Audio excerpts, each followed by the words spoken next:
সকালে ঘুম থেকে উঠে দেখলাম বাইরে প্রচণ্ড কুয়াশা, মনোমুগ্ধকর পরিবেশ।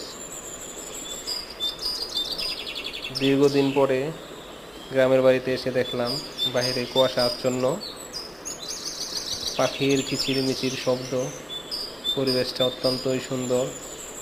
বাড়ির পাশ দিয়ে হেঁটে যাচ্ছি, পাশে নালা ছিল, শুকিয়ে গেছে।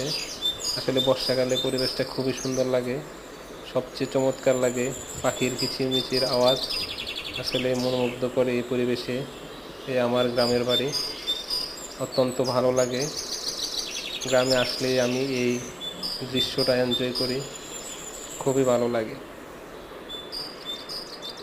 এই আশেপাশের যে নালা, পানি, সব কিছু আপনাদের দেখাচ্ছি। আসলে খুবই সুন্দর, বিশেষ করে কুয়াশার চাদরে ঢাকা এই আশেপাশের সব কিছু।